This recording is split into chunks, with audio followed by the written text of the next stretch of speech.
टोपी पहने संबित पात्रा जी के पीछे इस तस्वीर को देखते हुए मुझे तारीख दिखी। उसके मुताबिक 29 जून 2008 की यह तस्वीर है। गौर से मैंने देखने की कोशिश की। दिल्ली के किसी दरगाह पर संबित गए थे, पीछे कुछ दिल्ली लिखा है, उससे पता चल रहा है। यानी देश के पटल पर मोदी जी के आगमन से 6 साल पहले की तस्वीर है। जब तक मोदी जी ने न्यू इंडिया की बुनियाद में नफरत की ईंट नहीं डाली थी, जहरीले खाद पानी का ऐसा उत्पादन नहीं हो रहा था देश में, तब तक ऐसी टोपी पहनकर किसी दरगाह पर चादर चढ़ाने से संबित पात्रा को भी परहेज नहीं था। तभी तो फैक्ट चेकर मोहम्मद जुबैर ने संबित को इन तस्वीरों के साथ टैग करते हुए लिखा, टोपी लाओ रे, मैं नमाज पढ़ने जा रहा हूं। साथ में 3 तस्वीरें वही वाली जुबैर ने पोस्ट कर दी। चादर पर, माफ करें, दरगाह पर चादर चढ़ाते हुए संबित पात्रा दिख रहे हैं। वही संबित पात्रा मोदी राज में मुसलमानों से नफरत के कारोबार को फलते फूलते देखकर यही सब करके अपनी राजनीति चमका रहे। आज के दौर में बच्ची को भी नफरत के चश्मे से देखकर अब इन्हें मासूम सी बच्ची की तस्वीर में भी तुष्टीकरण दिख रहा है। इस बीच यूथ कांग्रेस के प्रेसिडेंट श्रीनिवास ने कपड़ों से पहचाने जाने वाले लोगों के साथ मोदी जी की 4 तस्वीरें भी पोस्ट कर दी। दिखावटी आत्मीयता ही सही, लेकिन तस्वीरें तो हैं। बुर्के वाली महिलाओं के साथ भी मोदी जी, देखिए, एक बच्चे के साथ भी मोदी जी हैं, एक टोपी वाले के साथ भी मोदी जी तस्वीरों में दिख रहे हैं। बल्कि वो टोपी वाला मोदी जी के कान में कुछ कह रहा है, कुछ कानाफूसी जैसा लग रहा है। अब मुझे ठीक से याद नहीं, लेकिन तस्वीर को देखकर ऐसा लगा कि शायद बंगाल चुनाव के प्रचार के दौरान की तस्वीर है, मोदी जी की किसी रैली के वक्त, ऐसा मुझे याद आ रहा है। हो सकता है उसके आगे पीछे की हो। ये तस्वीरें उसी दौरान सोशल मीडिया पर आई थी। लोग खोजने लगे कि ये आदमी कौन है। उस दौर में भी मोदी इस देश में भले ऐसे कपड़े वालों से या ऐसे कपड़े वाले लोगों से इतनी मोहब्बत से गले न लगते हों, कुछ मौके को छोड़कर, लेकिन बाहें खोलकर लिपटते भले ना दिखते हों, लेकिन मिडिल ईस्ट के देशों में जब जाते हैं तो वहां के प्रिंस, खलीफा, सुल्तान या शेख के साथ ऐसे ही गलबहियां करते हैं। कुछ तस्वीरों को देखकर तो ऐसा लगेगा जैसे बड़नगर के मेले में बिछड़े 2 भाई हों और दशकों बाद मिल रहे हों। देखिए, ऐसी तस्वीरों पर एक वीडियो मैंने पहले भी बनाया है। अरब देशों के शेख और प्रिंस जब भारत आते हैं तब भी मोदी जी उनके स्वागत के लिए दौड़े दौड़े प्रोटोकॉल तोड़कर एयरपोर्ट तक चले जाते हैं। तब तो ऐसे कपड़े वाले लोगों को पहचान कर भी लिपटने में मोदी जी को दिक्कत नहीं है, नहीं संबित पात्रा को। यही सवाल कल शाम से एक बार फिर संबित पात्रा से पूछा जा रहा है। अब बीजेपी समर्थक आर क्या ले रहे हैं? आर ले रहे हैं हिजाब पर सुप्रीम कोर्ट में हुई बहसों का, ईरान में जबरन हिजाब थोपे जाने के खिलाफ मुस्लिम महिलाओं के विरोध का, कर्नाटक में स्कूलों में जो हिजाब पर पाबंदी लगी या उसको लेकर जो बवाल है, हंगामा है उसका, जबकि यहां ऐसा कोई मामला ही नहीं है। एक छोटी सी बच्ची है, वो अपने परिवार की मौजूदगी में राहुल के साथ कुछ कदम पैदल चल रही है। वो किस तरह से और क्या पहनकर घर से बाहर निकलेगी, ये तय करने वाले आप कौन होते हैं? वो बच्ची न हिजाब पहनकर राहुल गांधी के साथ स्कूल जा रही है, न राहुल गांधी हिजाब पहनाकर उसके किसी स्कूल के गेट तक उसे छोड़ने जा रहे हैं, न किसी स्कूल में हिजाब पर पाबंदी को तोड़ने वो बच्ची निकली है, न ही उस बच्ची को हिजाब पर हंगामे और सियासत से कोई लेना देना है। जैसे वो घर वालों के साथ बाहर जाती होगी, वो ऐसे ही राहुल गांधी के साथ इस तस्वीर में दिख रही है।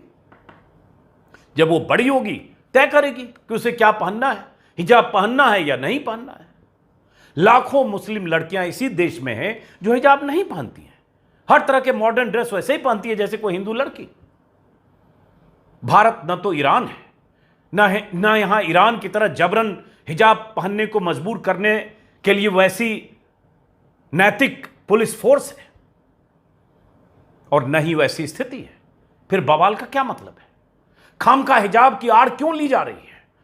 इस तस्वीर को तुष्टीकरण से जोड़कर इस बच्ची की इस तस्वीर को हमले का बहाना क्यों बनाया जा रहा है? लेकिन मुद्दा यह है ही नहीं। मुद्दा तो यह है कि कैसे बीजेपी एक खूबसूरत सी तस्वीर में भी नफरत फैलाने का एंगल खोज लेती है। इसमें कोई शक नहीं कि राहुल की भारत जोड़ो यात्रा पर बीजेपी की पैनी नजर है, होनी भी चाहिए।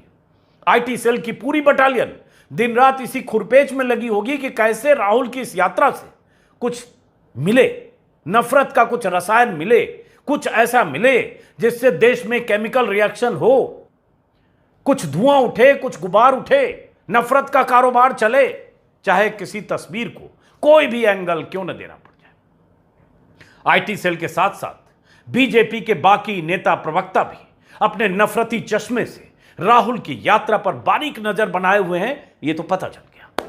और संबित को यह तस्वीर दिख गई तो ड्यूटी पर लग गए। मैं नहीं जानता कि आप में से कितने लोगों को इस तस्वीर में तुष्टीकरण नजर आ रहा है, लेकिन इस तस्वीर का किसी तुष्टीकरण या ध्रुवीकरण से कोई नाता नहीं है। यह इंसानियत का नाता है। इसमें धार्मिक आधार और तुष्टीकरण कहां से आ गया? आप एक बच्ची को भी उसके मजहब से भी पहचानेंगे। उसके मजहब से आपको चूंकि चिढ़ है, नफरत है, दिक्कत है या सियासी पोजीशनिंग है, इसलिए आप उस बच्ची की तस्वीर को भी टारगेट करेंगे। क्या यह सही है? मैं तो एक बार नहीं 1000 बार देखकर कहूंगा गलत है।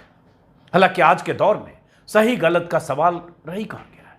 वो लाइनें, वो नज़में, वो गाने जो हमने दशकों पहले सुने हैं, जो आज भी कभी कभी गुनगुनाते हैं ऐसे माहौल में, जिसने हमारे भीतर मोहब्बत और भाईचारे की मिठास खोली थी, जिसने हमें सभी धर्मों से मोहब्बत करना सिखाया था, वो सब इस दौर में बेमानी है। चाहे इकबाल की लिखी वो लाइनें हो, 25 साल, 30 साल, 40 साल पहले की भी जिसकी याद है, उसमें मजहब नहीं सिखाता आपस में बैर रखना, मजहब नहीं सिखाता आपस में बैर रखना, हिंदी हैं हम, वतन है हिंदुस्तान हमारा।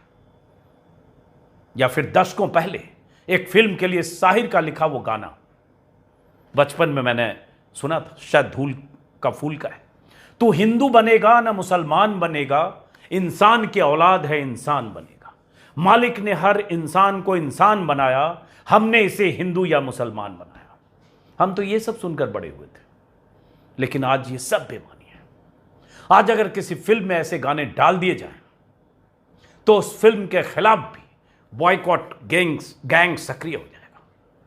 एकता और भाईचारे की बात करना आज के दौर में सबसे बड़ा गुनाह हो गया है। कोई संविधान से चलने वाले इस देश को हिंदू राष्ट्र बनाने के लिए मरने मारने की बात करे तो ठीक, कोई मुसलमानों को उसकी औकात दिखाने के लिए हथियार उठाने की बात करे तो ठीक, कोई हिंदुओं को ललकारे तो ठीक, कोई यति नरसिम्हानंद मदरसों को बारूद से उड़ाने की बात करे तो ठीक, और राहुल गांधी हिजाब पहने एक बच्ची के साथ 4 कदम चल क्या लिए, बवाल शुरू हो गया। क्या दौर आ गया है? एक धर्म विशेष के प्रति नफरत और हिकारत का ऐसा भाव देश में पैदा कर दिया गया है कि छोटी सी बच्ची को भी कपड़ों से पहचान कर तंज किया जा रहा है। उन्हें राहुल पर हमले के लिए या हमला करने के लिए कुछ न कुछ तो चाहिए। बीजेपी के लोग ठीक है, खोजिए हथियार, सियासी विरोधी हैं, आपका हक है, लेकिन यह क्या कि कभी इस बच्ची की तस्वीर को मुद्दा बनाकर, कभी राहुल के साथ उनकी भांजी की तस्वीर को मुद्दा बनाकर अपनी खुद फजीहत करवाते हैं। आपको याद होगा कि 3-4 दिन पहले साउथ के एक बीजेपी नेता ने राहुल गांधी के साथ प्रियंका गांधी की बेटी जो भांजी लगती है रिश्ते में, उसकी तस्वीर ट्वीट करते हुए बेहूदी बात कही थी। सब लोगों ने बताया कि यह राहुल की भांजी है, बहुत से लोगों ने ट्वीट किया, तब भी वो शख्स अपनी हरकतों से बाज नहीं आया। दबाव में ट्वीट को डिलीट जरूर कर दिया, लेकिन माफी नहीं मांगी, जस्टिफाई करता रहा। ये दौर है। उससे पहले बीजेपी वाले राहुल गांधी की महंगी टी शर्ट और उनके कपड़े को मुद्दा बना चुके हैं। जिनके सबसे बड़े नेता महंगी चीजों के शौकीन हों और इसी तौर पर विख्यात हों, महंगी चीजों पहनने, महंगी चीजों के शौकीन के तौर पर, उनकी पार्टी को 40,000 का टी शर्ट बड़ा मुद्दा दिख गया।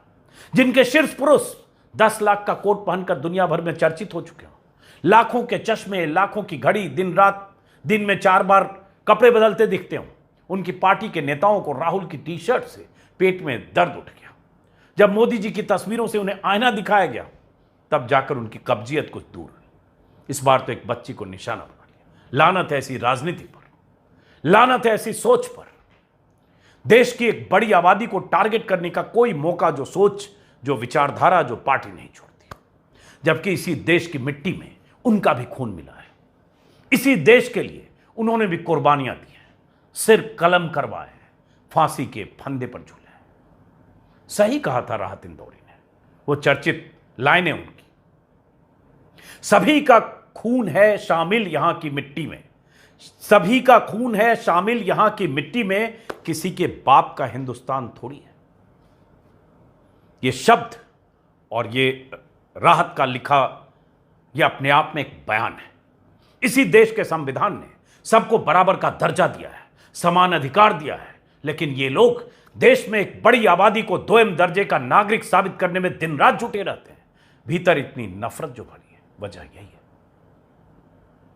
मैं शुरुआत में जिस शेर का जिक्र किया था, बशीर बद्र के उसी शेर से इस वीडियो को खत्म करता हूं, जिससे मैंने इस वीडियो की शुरुआत की थी। एक नागरिक के तौर पर आप सोचिएगा, 7 संदूकों में भरकर दफन कर दो नफरतें, 7 संदूकों में भरकर दफन कर दो ये नफरतें। आज इंसान को मोहब्बत की जरूरत है बहुत। फिलहाल इस वीडियो को खत्म करता हूं।